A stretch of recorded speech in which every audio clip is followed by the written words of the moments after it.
જો આગળના વિડીયોમાં આપણે ઉદાહરણ નંબર 1.4 ગણ્યો. હવે ઉદાહરણ નંબર 1.5. પ્રશ્ન મોટો દેખાય છે લખેલું, પણ એટલો મોટો પ્રશ્ન નથી ગણતરીમાં, સહેલો દાખલો છે. હવે જો પ્રશ્ન આવો છે: ધાતુના વિદ્યુત ભારિત ગોળા એને નાયલોનની દોરી વડે લટકાવેલ છે. આકૃતિ એમાં દર્શાવ્યા મુજબ અવાહક હેન્ડલ વડે પકડેલ બીજો વિદ્યુત ભારિત ગોળો બી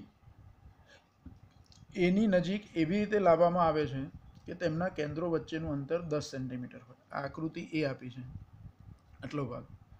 આકૃતિ એમાં એક નાયલોનની દોરી વડે આ એક ગોળો લટકાવેલો છે, એનું નામ છે એ. એની પર ધારો કે Q1 વીજભાર છે.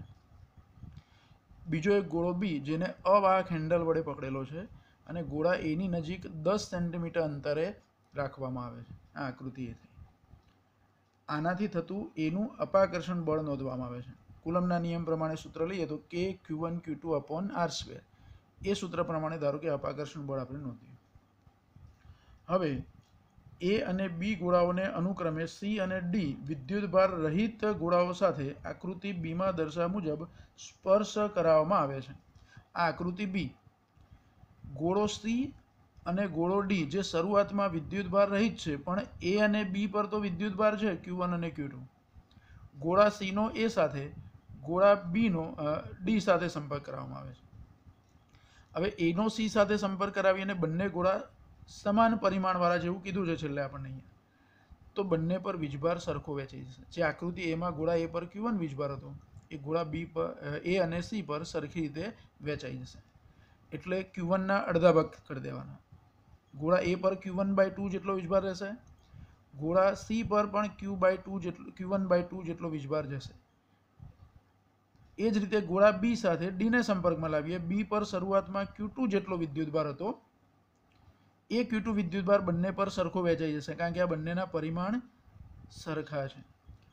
તો બી પર અને ડી બંને પર Q2/2 એટલો વીજભાર રહેશે. હવે સી અને ડી ગોળાને દૂર કરી દેવામાં આવે. આ દૂર તો કર્યા, પણ એ અને બી વચ્ચેનું અંતર શરૂઆતમાં જે 10 હતું એ ઘટાડીને 5 કરી દેવામાં આવે છે, જે આકૃતિ સીમાં દર્શાવી. આકૃતિ સીમાં કેવું છે જુઓ: ગોળો એ, એની પર વીજભાર Q1/2 અને ગોળો બી, એની પરનો વીજભાર Q2/2. અંતર કેવું કરી દીધું? તો પહેલાં હતું 10 સેન્ટીમીટર, એના કરતાં અડધું. તો પ્રશ્ન આપણને એવો પૂછ્યો કે આ નવી પરિસ્થિતિમાં એ અને બી વચ્ચે કેટલું અપાકર્ષણ બળ લાગશે? તો એ ગણતરી આપણે કરવાની. ગણતરી કરીએ એમાં ધારો કે r બરાબર 10 સેન્ટીમીટર છે, તો 5 સેન્ટીમીટર માટે હું r/2 લઈ શકું. બરાબર. હવે પહેલી ગણતરી આકૃતિ એ પ્રમાણે, તો એ અને બી વચ્ચે લાગતું અપાકર્ષણ બળ, આ બળ ધારો કે F કહી દઈએ, તો F બરાબર K(Q1Q2/r²). આ સૂત્ર પ્રમાણે અપાકર્ષણ બળ લાગે. આને કહી દઈએ પરિણામ 1. પછી આકૃતિ સી પ્રમાણે, અંતર મારે r ને બદલે શું લઈ લેવાનું? r/2. અને વિદ્યુતભારો Q1 અને Q2 ને બદલે Q1/2 Q2/2 લેવાના. તો એ નવું બળ ધારો કે હું F' કહી દઉં, તો F' બરાબર શું થાય? તો કે Q1/2 × Q2/2/r/2².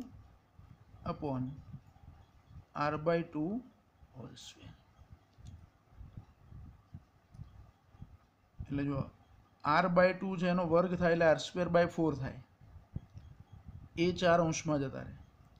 Q1/2 Q2/2માં 2 × 2 એટલે એ પણ 4 થાય. એ છેદમાં રહેશે, એટલે આવું લખાશે: 4K(Q1Q2/4r²).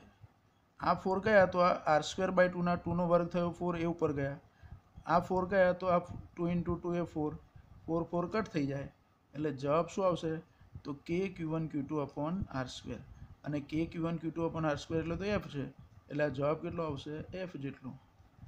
આ કે Q1 Q2 upon R square ने एना बराबर तो F એટલે F ડેશ બરાબર શું થઈ ગયું F થઈ ગયું એટલે કે બે બળો સરખા જ છે અહીંયા અંતર વધારે હતું પણ સાથે વિદ્યુત ભાર પણ વધારે હતો અહીં અંતર અડધું કર્યું તો વિદ્યુત ભારો પણ અડધા થઈ ગયા એટલે બે બળો સમાન થશે એટલે કે આકૃતિ એ પ્રમાણે A અને B વચ્ચે લાગતું બળ અને આકૃતિ C પ્રમાણે A અને B વચ્ચે લાગતું બળ એ બળો સમાન છે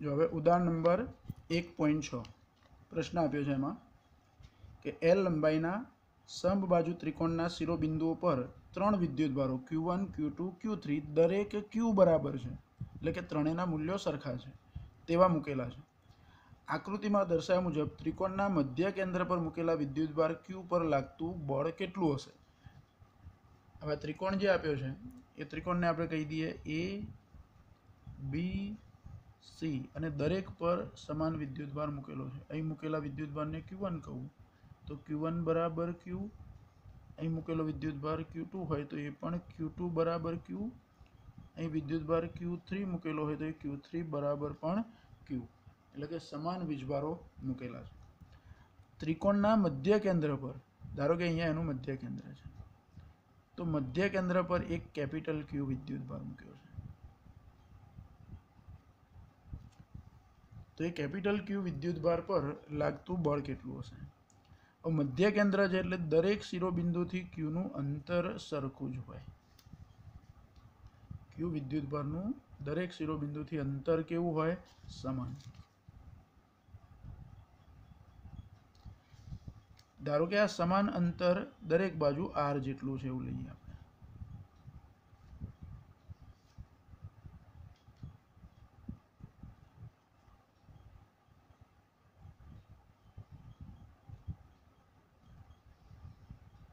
O બિંદુ આ અંતર R જેટલું આ અંતર પણ R જેટલું આ અંતર પણ R જેટલું હવે આ પર પ્રશ્ન એવો છે કે આ મધ્ય કેન્દ્ર પર જે કેપિટલ Q વિદ્યુતભાર મૂક્યો છે એની પર લાગતું બળ કેટલું હશે તો પહેલા તો એ બિંદુ પર મૂકેલા વીજભાર વડે Q જેટલો વીજભાર એના વડે આ કેપિટલ Q પર લાગતું બળ આને પણ ધન ગણવાનો છે આને પણ ધન ગણીએ છીએ એટલે એ અપાકર્ષણ બળ હશે જે નીચે તરફની દિશામાં હશે હવે અહીંયા આને જો કાર્ટેશિયન પદ્ધતિનું ઉગમ બિંદુ ગણું તો આ નીચેની દિશા એટલે ઋણ y દિશા લઈ શકું ધારો કે આ બાજુ આપણે x અક્ષ લઈએ છીએ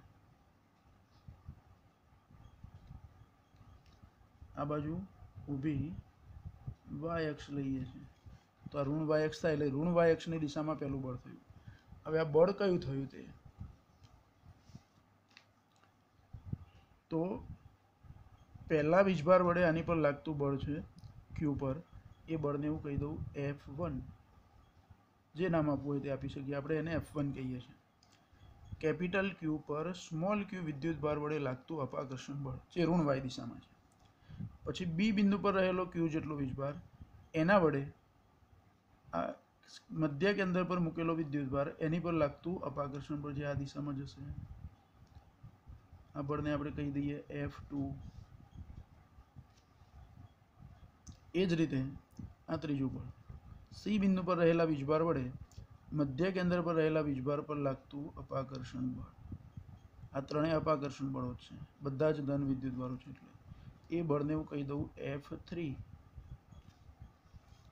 અને આ ત્રણેય બળોનો સદિશ સરવાળો કરીએ સંપાતમાનાના સિદ્ધાંત પ્રમાણે એટલે પરિણામી બળ મળે કેપિટલ Q પર લાગતું હવે એના માટે આ બળોને સદિશ સ્વરૂપે આપણે લખવા પડે હવે આપણે યાદ કીધું એ પ્રમાણે આ ત્રિકોણની દરેક બાજુનું માપ કેટલું છે L જેટલું સમાન છે સમબાજુ ત્રિકોણ થયો આ ખૂણો 60 ડિગ્રી હોય અને આ લાઈન છે એનો દ્વિભાજક બને એટલે અહીં ખૂણો જે બને એ કેટલો થશે તો 30 ડિગ્રી આ ધ્યાન રાખજો ખૂણાઓ કેવી રીતે લઈએ છે તે આ સદિશને આગળ તરફ અહીંયા લંબાવું તો એ કાટકોણ ત્રિકોણ બને એટલે આ કાટકોણ ત્રિકોણ થઈ ગયો ધારો કે આ P બિંદુ છે તો ત્રિકોણ OPB આ કાટકોણ ત્રિકોણ છે આ ખૂણો 30 હોય તો અહીંયા ખૂણો મને 60 મળે 60 ડિગ્રી. હવે આ એક્સ અક્ષ લીધી છે આપણે, આ બાજુ ઋણ એક્સ અક્ષ આવે.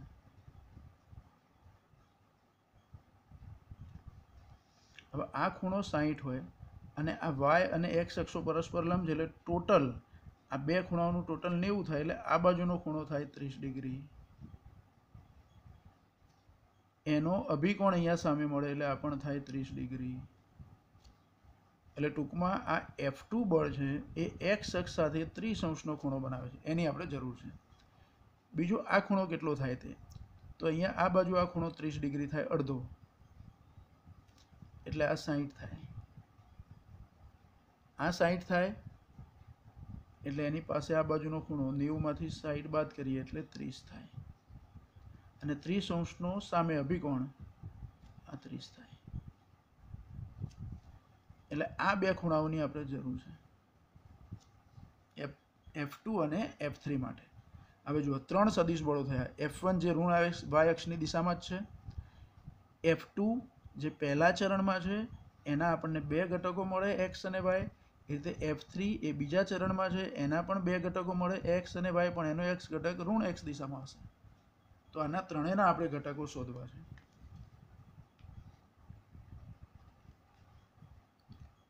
તો આકૃતિ પરથી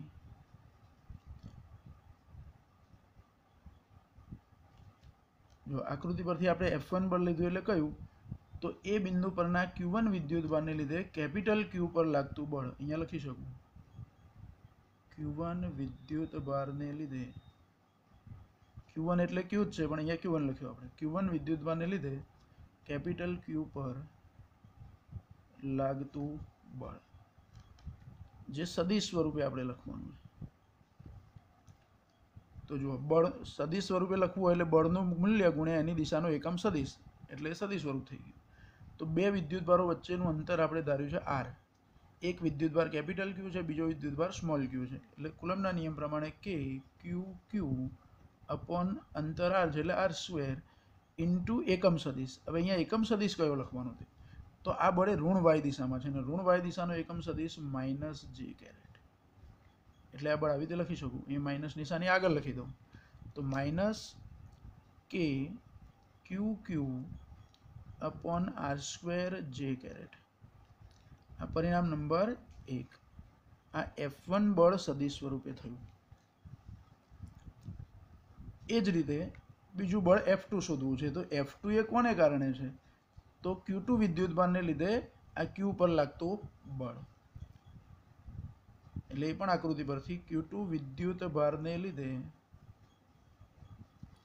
કેપિટલ Q પર લાગતું બળ, એ બળ F2. હવે તમે જોશો આકૃતિમાં, તો F2 એ પહેલા ચરણમાં છે, કોઈ અક્ષ ઉપર નથી, એટલે એનો આ બાજુ એક ઘટક મળે આપણને એક્સ ઘટક, અને આ બાજુ ઘટક મળે એનો વાય ઘટક.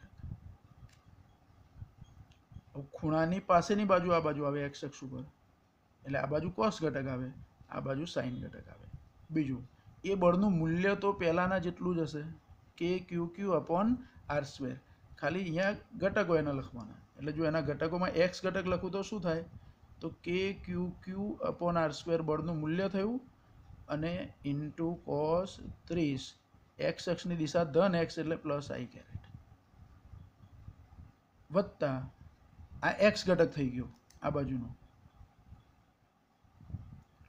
વાય ઘટક લખવો છે, તો આ કોસને બદલે સાઈન આવી જશે, અને એ પણ ધન વાય દિશામાં છે, એટલે અહીંયા નિશાની પ્લસ જ આવશે. તો K QQ અપોન r², અહીંયા આવશે sin 30j². cos 30 sin 30ની કિંમતો મૂકી દઈએ, તો K QQ અપોન r², આ કોમન નીકળશે, અને પેલી કિંમતો લખી દઈએ. cos 30ની કિંમત તો √3/2i², વત્તા અહીંયા sin 30 વધશે, sin 30ની કિંમત 1/2 ઇન્ટુ j². આ K QQ upon r² common લીધા છે. આ બીજું બળ F2 સદિશ સ્વરૂપે થયું. પરિણામ નંબર 2. એ જ રીતે ત્રીજું બળ લેવાનું, પાછળ લખીએ.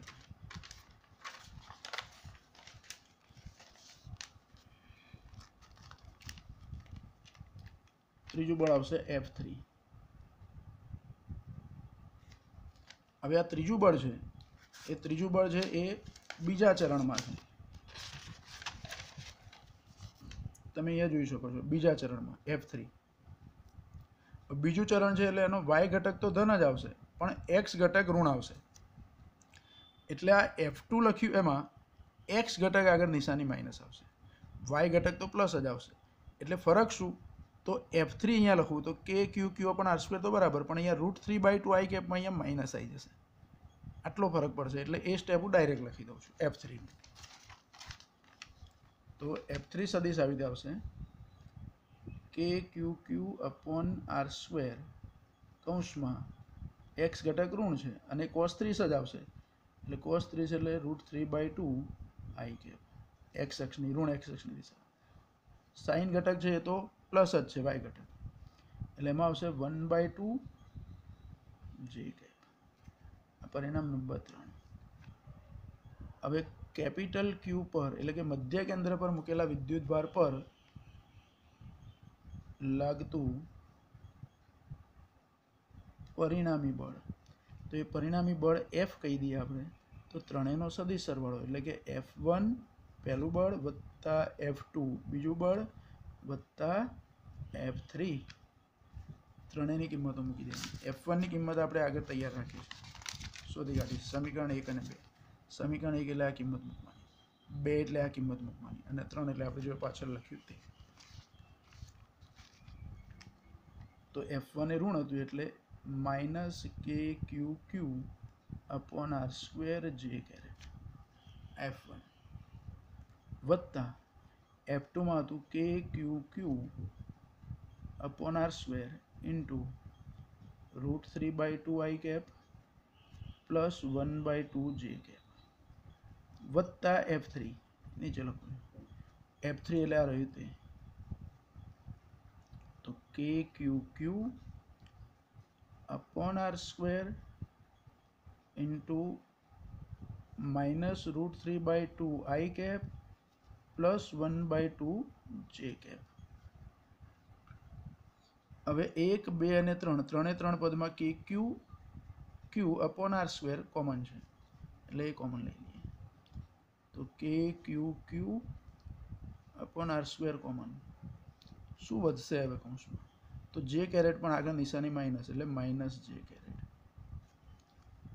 પ્લસ આ તો કોમન લીધું એટલે આ કૌંસમાં જે પદો છે અહીંયા લખવાના એટલે √3/2 i cap plus 1/2 j cap. એ જ રીતે આ કોમન લીધું છે એટલે આ કૌંસ છે લખવાનું, પણ આ પદ માઇનસ છે એટલે -√3/2 i cap plus 1/2 j cap. હવે કૌંસમાં તમે જોશો તો √3/2 i કેપ આગળ અહીંયા પ્લસ છે અને એવું જ બીજું પદ અહીંયા માઇનસ વાળું છે એટલે આ બે પદોનો લોપ થશે. બીજું અહીં 1/2 j કેપ પ્લસ છે, 1/2 j કેપ પ્લસ છે એટલે 1/2 પ્લસ 1/2 એટલે 1 એટલે પ્લસ j કેપ આવશે. આ બેનો જવાબ સરવાળો કરીએ તો પ્લસ j કેપ અને અહીંયા માઇનસ j કેપ છે એટલે એ પણ ઉડી જશે. એટલે કૌંસમાં કશું વધતું નથી. એટલે સૂત્ર આવું થયું k(q)(r²) ઇન્ટુ 0 એટલે જવાબ આવશે 0. પરિણામી બળ F. જો સમબાજુ ત્રિકોણના ત્રણેય શિરોબિંદુ પર સમાન વીજભાર મૂક્યો હોય તો એના મધ્ય કેન્દ્ર પર ગમે તે વીજભાર મૂક્યો હોય, ગમે તેટલો ધન હોય કે ઋણ હોય કે ગમે એટલા મૂલ્યનો હોય, એની પર લાગતું પરિણામી બળ શું આવશે? 0 જ આવશે. તો આ પણ એક અગત્યનો પ્રશ્ન થયો. ચલો હવે ઉદાહરણ નંબર 1.7. જો આમાં પણ આકૃતિ આપી છે. આકૃતિમાં દર્શાવ્યા મુજબ Q, Q અને -Q વિદ્યુતભારોને સમબાજુ ત્રિકોણના શિરોબિંદુઓ પર મૂકવામાં આવે છે. દરેક વિદ્યુતભાર પર કેટલું બળ લાગશે? દરેક પર અલગ અલગ બળ શોધવાનું. જો વિદ્યુતભારો જે આપ્યા છે એમાં Q, Q અને -Q છે એટલે બે ધન વીજભારો અને એક ઋણ વીજભાર. આપણે અનુક્રમે સમબાજુ ત્રિકોણના શિરોબિંદુઓ A, B અને C પર મૂકીએ છીએ. આ બિંદુને હું A કહી દઉં છું, આ બિંદુને B કહી દઉં છું અને આને C કહી દઉં. તો A પર ધન વીજભાર, B પર ધન વીજભાર અને સી પર માઇનસ એટલે કે માઇનસ ક્યુ. તો આ બે ધન વીજભારો છે, પ્લસ ક્યુ અને આ માઇનસ ક્યુ છે. હવે એ બિંદુ પર રહેલા ક્યુ વીજભાર પર કેટલું બળ લાગતું હશે તે શોધવાનું, બી બિંદુ પર રહેલા ક્યુ વીજભાર પર કેટલું બળ લાગતું હશે તે શોધવાનું, અને સી બિંદુ પર રહેલા ક્યુ વીજભાર પર કેટલું બળ લાગતું હશે તે શોધવાનું. તો પહેલાં એ પર રહેલા વીજભાર પર લાગતું બળ આપણે શોધીએ.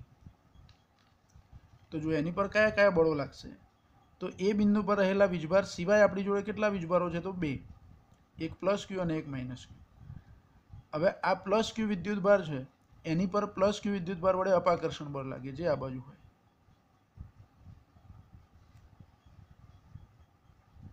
અને આ જે બળ લાગે છે એને આપણે F12 કહી દઈએ.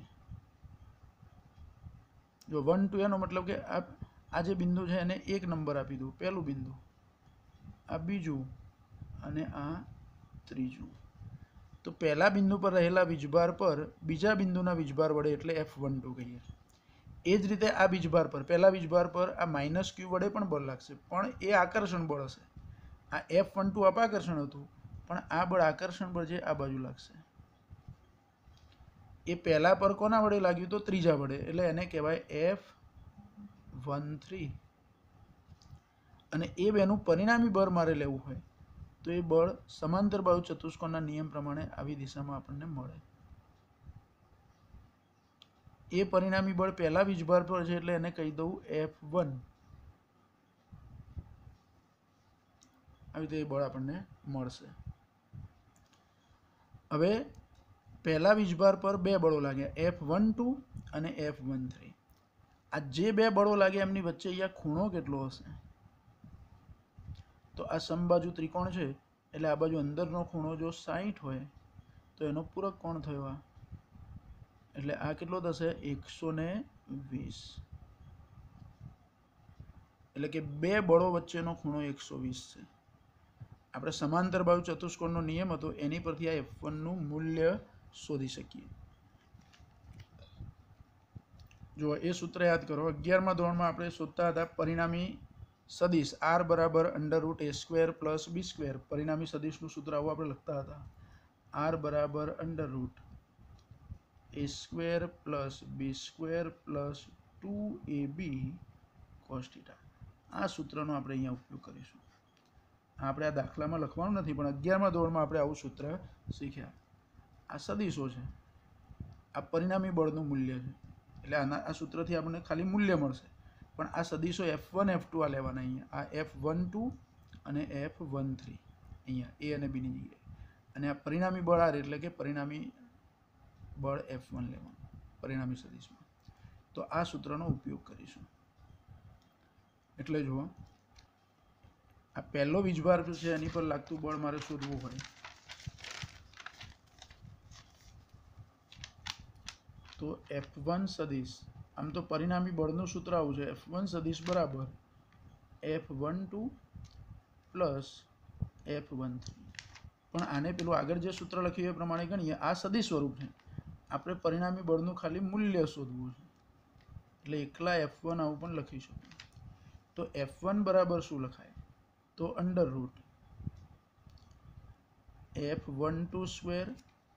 + F13² + 2 F12 F13 cos 120. હવે જુઓ, F12 અને F13 મૂલ્યની રીતે તો સરખા જ હશે. આ જે આકૃતિ આપણે લીધી એમાં ત્રણેય વીજભારો Q, Q અને -Q, ખાલી આ ઋણ છે એટલું જ, બાકી ત્રણેયના મૂલ્ય તો સરખા જ છે. એટલે આ બે વીજભારો વચ્ચે લાગતા બળનું જે મૂલ્ય થાય એટલું જ આ બે વચ્ચે લાગતા બળનું મૂલ્ય થાય. એટલે કે F12 અને F13 ભલે સદિશો જુદા છે પણ મૂલ્યો તો એમના કેવા છે, સરખા જ છે. એટલે અહીંયા હું એવું લખી શકું કે F12 બરાબર F13 એ બંને સરખા જ છે. સરખા છે એટલે એને હું કહી દઉં F. તો હવે આ સૂત્ર આવું થશે, F1 બરાબર F1, અહીં F લખી દેવાના, અહીંયા F લખી દેવાના, અહીંયા F લખી દેવાના, અહીંયા F લખી દેવાના, અને cos 120 ની કિંમત મૂકવાની. તો √f² + plus F square plus 2 F F એટલે એફ સ્ક્વેર. હવે કોસ 120 કેટલા થાય? તો કોસ 120 ની કિંમત -1/2 થાય. કોસ 120 કેટલા થાય? -1/2. તો અહીંયા લખી દેવાના -1/2. એટલે સૂત્ર હવે આવું થાય. જો આ 2 અને 2 કટ થઈ જશે, આ માઇનસ છે એટલે અહીંયા પ્લસની જગ્યાએ માઇનસ આવશે. એટલે F square plus F square minus F square, એટલે એક એફ સ્ક્વેર જતા રહેશે એટલે એક જ એફ સ્ક્વેર વધે અને એનું વર્ગમૂળ લઈએ તો F1 બરાબર આટલો જવાબ આપણને મળશે. અને આને સદિશ સ્વરૂપે લખવું હોય તો F1 સદિશ બરાબર F ઇન્ટુ આર કેરેટ, જ્યાં આર કેરેટ એ F1 સદિશની દિશાનો એકમ સદિશ છે. આવું લઈ શકીએ. એટલે એક બળ મળી ગયું. હવે બીજા વીજભાર પર લાગતું બળ શોધવું છે. બીજો એટલે બી બિંદુ પર. તો જો અહીંયા ધન વીજભાર પર એક ધન અને એક ઋણ વડે બળ લાગ્યું, એવું જ અહીંયા ધન વીજભાર પર એક ધન વડે અને એક ઋણ વડે લાગશે. ધન વડે લાગતું અપાકર્ષણ બળ આ બાજુ હશે, પણ આ બળનું નામ શું આપું? તો બીજા પર પહેલા વડે એટલે F21 કહેવાય.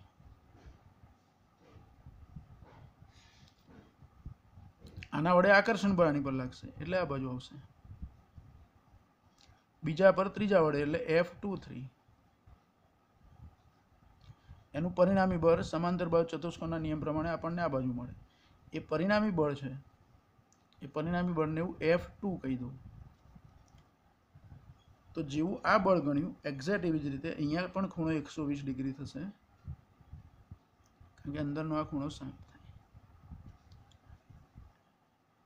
એટલે F1 ને બદલે શું ગણવાનું? તો F2. તો F2 બરાબર √F21 square plus F23 square plus 2F21 F23 cos 120. એટલે એક્ઝેક્ટ આના જેવું જ મળશે. એટલે એ પણ F જેટલું જ થશે, આ પહેલા બળ જેટલું જ થશે. એ પણ ગણી કાઢીએ.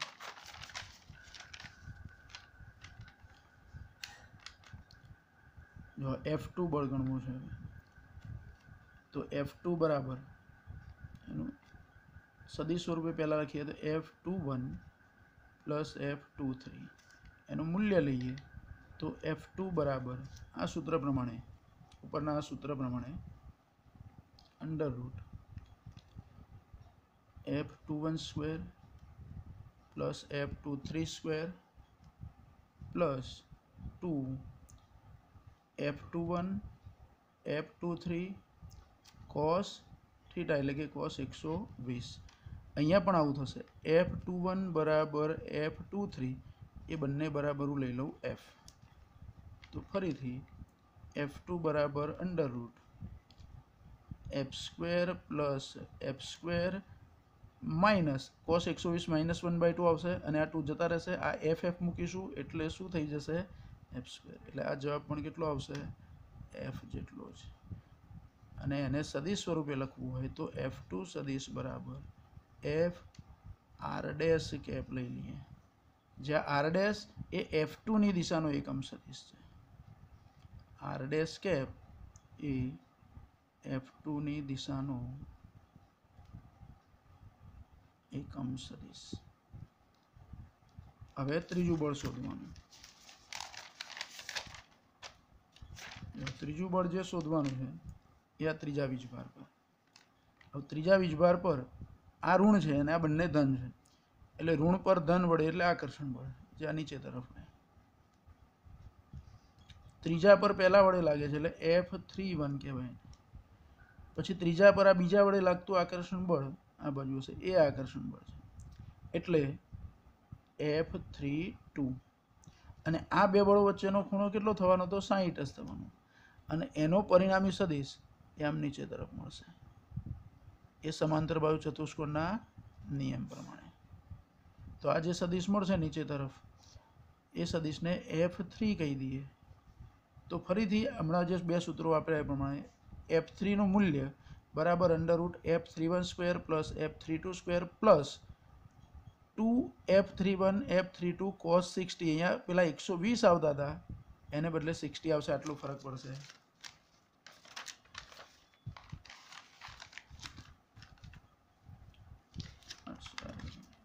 બાજુના પેજ પર એને ગણીએ જો, એટલે હવે f3 સદિશ સ્વરૂપે પહેલાં લખું તો f31 પ્લસ f32 અને એનું મૂલ્ય શોધીએ તો f3 બરાબર under route f31 square plus f32 square plus 2f31 f32 cos 60 અહીંયા cos 120 ને બદલે આવશે cos 60. ફરીથી આ બે સરખા જ હોય એટલે કે f31 બરાબર f32 બરાબર f લઈ લઉં તો f3 બરાબર under route f square plus 2f square into cos 60 એટલે 1/2. આ 2 જતા હશે પણ અહીંયા નિશાની તો પ્લસ જ રહેશે એટલે વર્ગમૂળમાં f square plus f square plus f square એટલે √3f સ્ક્વેર થયું f3નું મૂલ્ય. એટલે √3 એકલા લખું ને f સ્ક્વેરનું વર્ગમૂળ f એટલે એ વર્ગમૂળની 12 લખીએ. આ f3 મળી ગયા અને એને સદિશ સ્વરૂપે લખવું હોય તો f3 બરાબર √3f અને એની દિશાનો એકમ સદિશ ધારો કે r∬cap તો એ પરિણામી બળ મળે એટલે ત્રીજા વિદ્યુત ભાર પર લાગતું બળ. આ પણ એક અગત્યનો પ્રશ્ન. હવે આજે અહીં સુધી આપણે સ્ટોપ કરીએ છીએ.